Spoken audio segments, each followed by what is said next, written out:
to get these numbers down. I am very concerned about the rise in numbers. It's spreading right across the province, which is concerning. Officials and political leaders clearly worry, including in Ontario, where shutdowns went into effect on October 10th. But the rate of new cases continues to rise. And in Alberta, which has held back on reimposing shutdowns and watched its average daily new cases triple over the past month. So let's get a sense of what these numbers mean to the experts.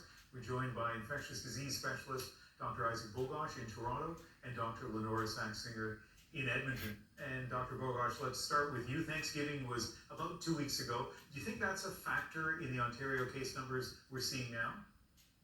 It certainly could be. The timing fits perfectly, and of course the messaging around Thanksgiving was pretty clear. Don't socialize with others, don't go into other people's homes, keep it to the family unit, but certainly the timing does fit with the spike from possibly people getting together during Thanksgiving. Now, on the other hand, the new restrictions were brought in around the same time. When might we see the impact of that? Yeah, I think that's an excellent point. And certainly we know that these restrictions were imposed around 2-ish weeks ago.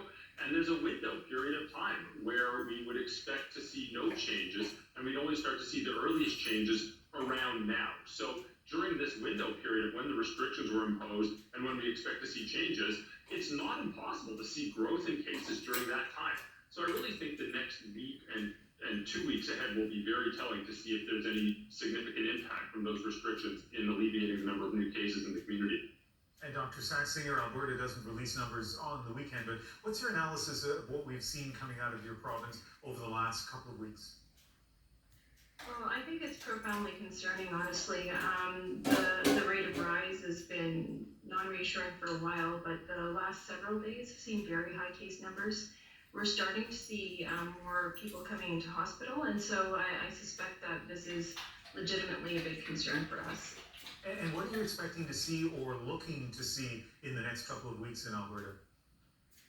Well, we did have a suggestion of voluntary restriction put forward around October 9th or 10th. If that was going to be beneficial, that should start having an effect any time now, honestly. I think that there's going to be more discussion about some targeted public health interventions. I'm not sure what that discussion will look like or what shape it will take. But it's clear that we just have to get right down to the level of people not seeing as many people as closely as they clearly have been. I want to put this question to both of you and start with you, Dr. Bogoch. When you hear the numbers, like when you woke up today and heard what the case numbers were in Ontario, what was your reaction?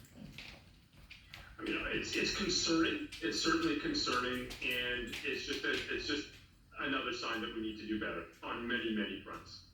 And Dr. Saxinger, I know you touched on it before. I sort of sense your tone was almost discouragement, but you tell me as you see those numbers come in.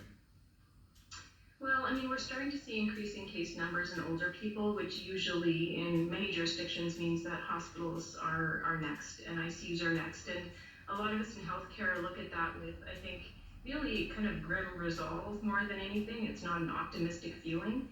We just would like to be able to limit the damage and continue to provide care to people who need non-COVID care.